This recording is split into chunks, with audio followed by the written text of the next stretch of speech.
You may have heard the expression one-trick pony before, and the MIBS Expressway is, well, worthy of that expression. Hey everybody, I'm Brendan. MIBS Expressway, quite an easy track at face value, except for that one horrifying chicane early on in the first sector. You hit that wrong and, well, your time is gonna go right to the bottom. Look at our standings. Fury, Sacred Snow, T-Bot in the top 3, and actually the top 7, all pretty close in points, 93 to 78, down being the difference. And that's not a bad difference at all, considering you can win up to 28 points on a particular race. Gaia starting us off, already bumping into that chicane and looking slow through the first hairpin. Gaia not one of the fastest marbles you'll see out here on the course to begin with. And, well, after that chicane, we're almost at a dead stop. Sector 1 looking pretty slow for Gaia, as this is a shorter course, 13.85, not really the time you want to pick up. And then Sector 2 will happen at the finish line there, which was right behind the scoreboard. And Gaia is going to slot in with a 28.79 and leave it up to Duchess 2. Who, well, she hasn't been performing much better. Been lapped almost every race, actually every race this B League season so far. And we'll take the green in Sector 1. Sector 2, a giant S-curve and a couple of straights angled to the finish line, and well, she'll do a little bit better, 26.09. What am I expecting to see on this course? Well, a few of those marbles are going to avoid that first chicane. Hasn't happened here at the bottom 3 yet. And those marbles might even drop all the way down to about 20. Chaos Kitten, a crawl through that Muller corner. And Sector 1 looks pretty bad. It may even do worse than Gaia. 28.79 is going to do a little bit better. 27.77. We'll take P2, but that is definitely provisional.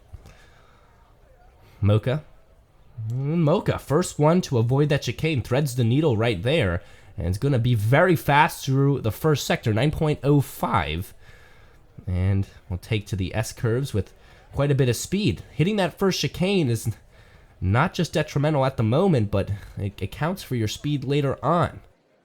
And that's why he swerved through those S-curves and also picked up green in Sector 2. 19.51, actually dropping below 20, even faster than I expected.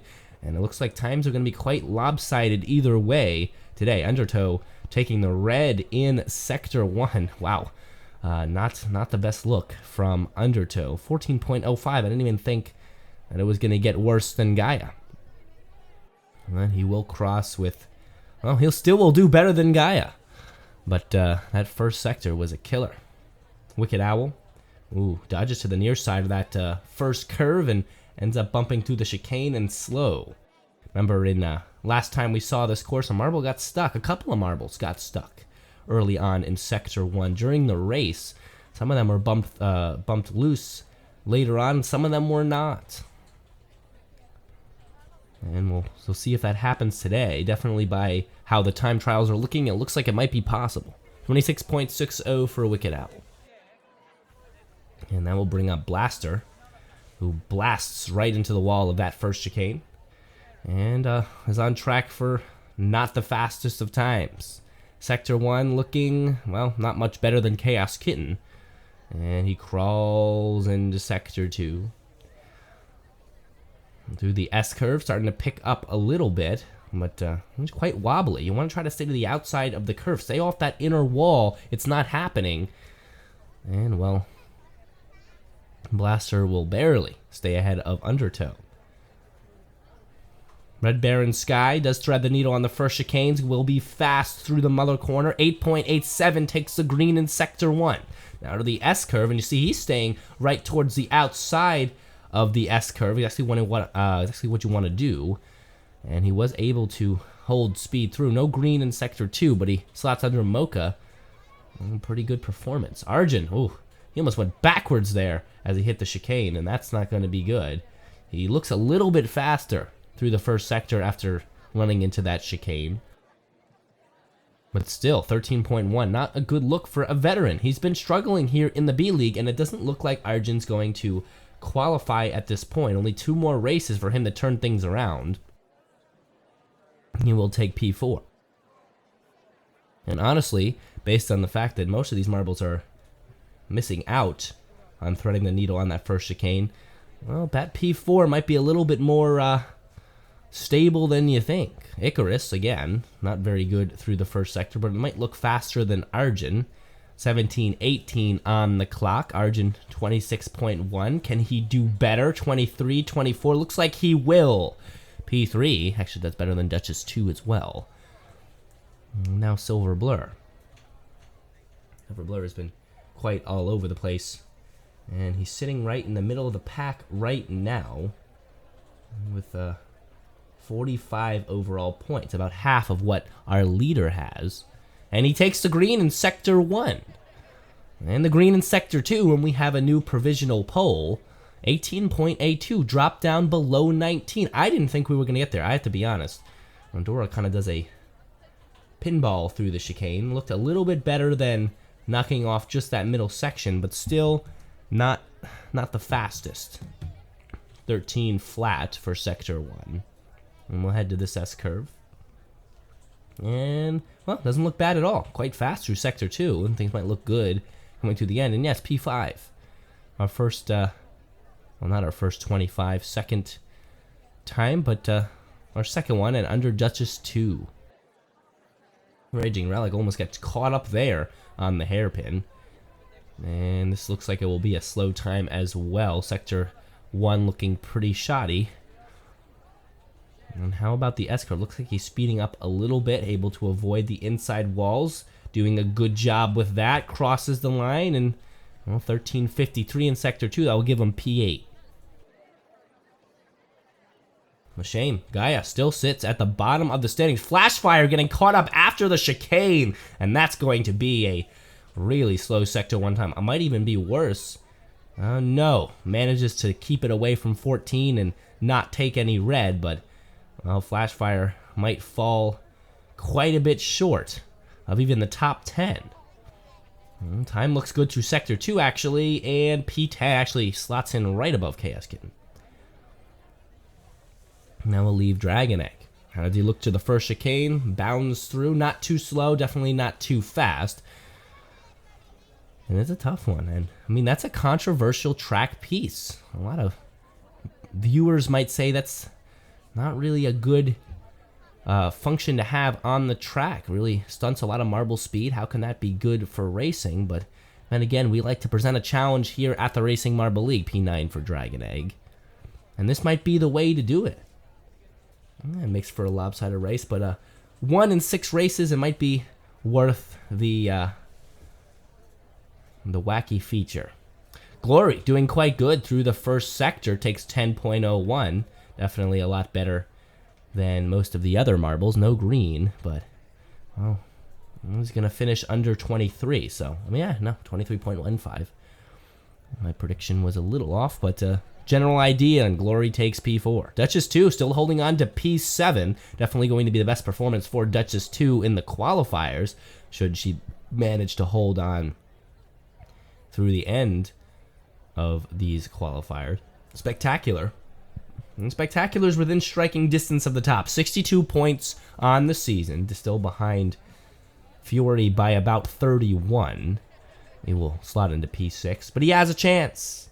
2 good races for Spectacular, 2 not so good ones for Fury, and things might turn around for the Speckled Marble. And he only needs to jump the top 6. Remember, the top 6 all get to move on, and he's within 20 of a top 6 position. Panda, on the other hand, doing quite well, 9.26 in Sector 1, and he will cross with P3, 19.86 on the lap.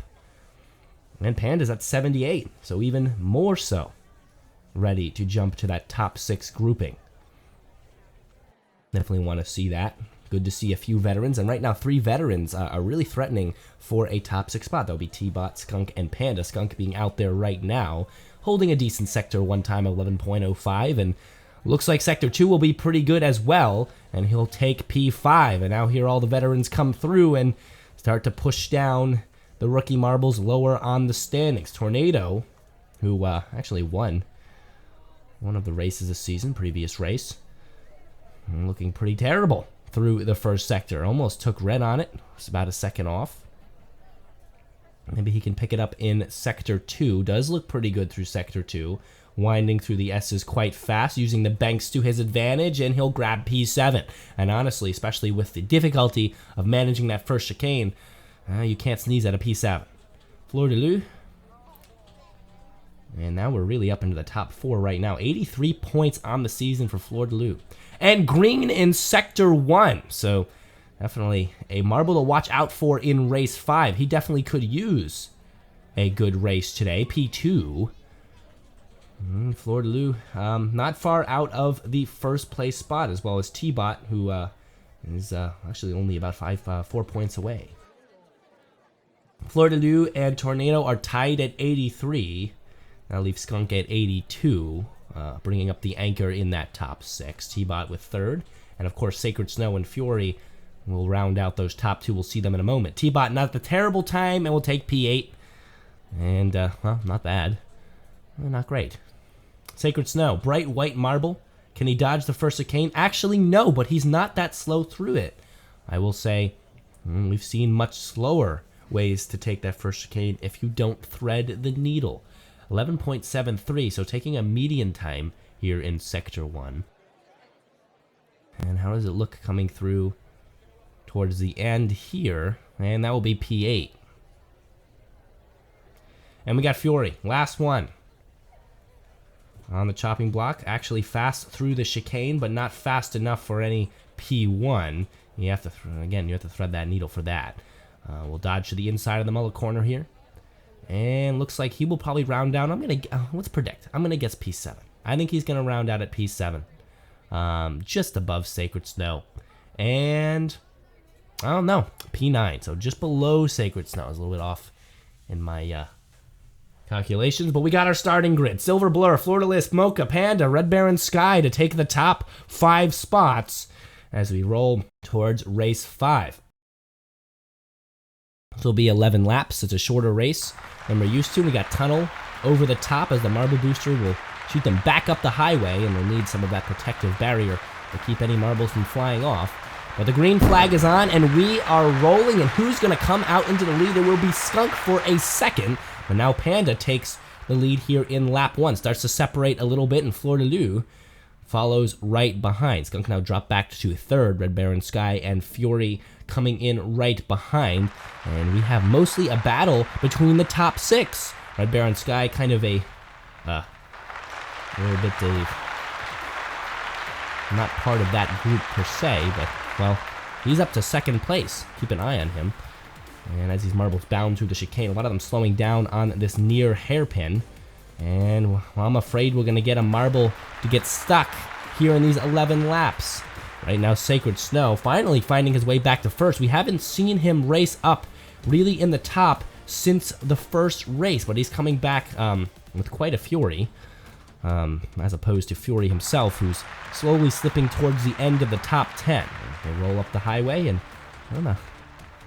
I was definitely worried about the highway booster. Definitely a long stretch of track to be on the marble booster for, but it seems to be working out quite fine. Sacred Snow, now Dragon Egg up to 2nd place. I think we have our first overlap. That will be Undertow to be overlapped. And, well, it makes sense. He was the slowest marble in Sector 1 and not looking good. And I think we have Raging Relic just stuck there, knocked loose. He is overlapped, but will be knocked loose finally. Now he's stuck in the middle of the pack. Will cause some commotion, but not necessarily, well, he's not going to win for sure.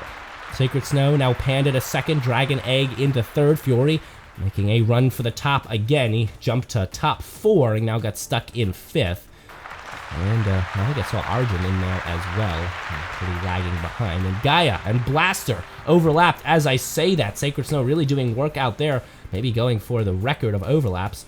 I think that might be one more, and he'll have the record, like we saw 4 a couple races ago.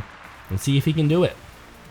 Knocks a marble forward there as Panda now holding the lead here into lap 7. The race is almost over, and it's just a pack of marbles out there. Not really able to tell who's in the lead and who's just a lapped marble struggling to find space. And there's 4 of them back there. You can see Raging Relic in there, actually dropping to the back of that group.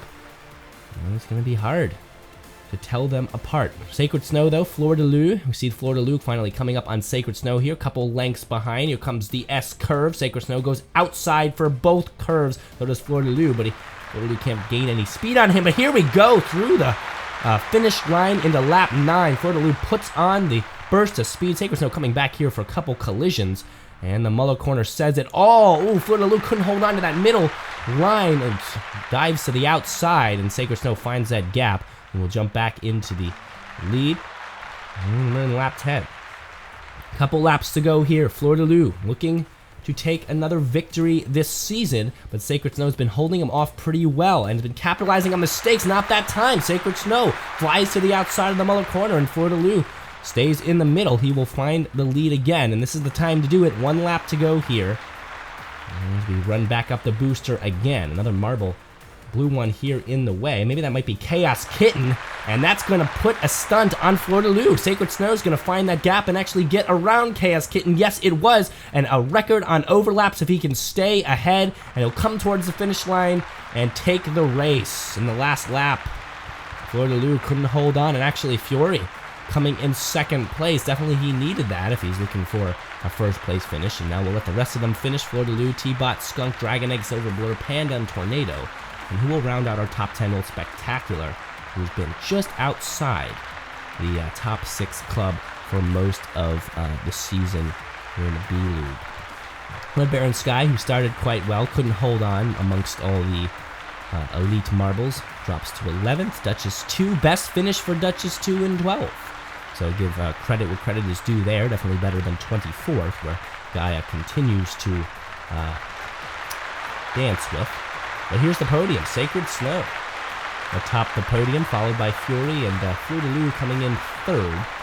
Definitely good enough to keep his place in the top 6, but I would have liked to take another win. Sacred Snow getting 28 points plus a 3 extra to make it 31 for most laps led, and Silver Blur again taking pole, so it gets 18 plus that 3 Raging Relic. Of course, yellow because he was stopped on the course for, well, about a full lap. But that will bring us to the overall. Sacred Snow now back atop the standings. Things will start to separate. Spectacular looks like he might be dropping a way out of it unless he has a really good race next time. But Panda, Tornado, Skunk, all in threat position to move to those top 6 and maybe even take a podium finish. And that will do it for race 5. Don't forget to subscribe and join us next time for the final race of the B League season as we work to send 6 of the best of these 24 to next year's A League.